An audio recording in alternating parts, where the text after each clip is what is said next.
Ito ay rated SPG. Striktong patnubay at gabay ng magulang ang kailangan. Maaaring may masiselang tema, lengguwahe, karahasan, sexual, horror o droga na hindi angkop sa Hindi nga naniniwala si Hector Victorino na mag-isa lang si Punggay na tinalo si Rocky Boy. Kaya naman malaki ang pagdududa ni Hector na kasama ni Punggay si Tanggol sa mga panahong yun. Walang alam si Punggay na pinagmanmanan pala siya ni Hector Victorino at sinundan sa lahat ng kilos niya hanggang sa pinuntahan nga ni Punggay si Tanggol at doon nasundan nga ni Hector. Kumpirmado nga si Hector na may sekreto nga si Punggay. Habang si Punggay ay nararamdaman niya na nasundan siya ni Hector Victorino kaya agad niyang sinabi kina Tanggol na kailangan na nilang umalis. Ngayon na namang umalis sila Tanggol sa lugar kasama si Ramon. Bago pa man sila nakalayo, nararamdaman ni Tanggol na may sumusunod sa kanila. Agad na pinag-utos ni Tanggol na bilisan ang kanilang pagtakbo. Ngunit nang dumating na ang backup ni Hector,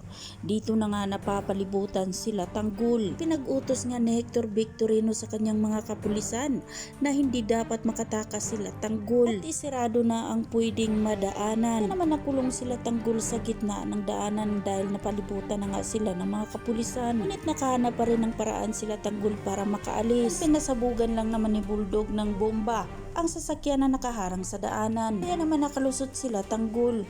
Ngunit hindi papayag si Hector Victorino na makatakas si Tanggol. Kaya agad niya itong sinundan. Dito na nga muling magtutuos si Tanggol at si Hector Victorino. Ngunit ang pagkaakala ni Hector Victorino ay madali niyang mahuli si Tanggol. Ang hindi niya alam ay mas magaling pa si Tanggol sa kanya na makipag-away. Kaya dito na nga muling magkasubukan ang dalawa. Natamaan nga ni Tanggol si Hector dahilan sa pagkatumba niya. Naiipit na si Hector at hindi na nga ito muling makabangon para lumaban kay Tanggol. Ngunit nakatutok na ang armas kay Tanggol para tuluyan na nga si Hector. Ngunit nagmamakaawa naman si Hector na wag ituloy ang balak ni Tanggol. Tuluyan na nga bang patahimikin ni Tanggol si Hector? Yan ang ating pakatutukan at aabangan mga kaibigan sa susunod pang mga kaganapan. Dito lang sa FJ Batang Quiapo.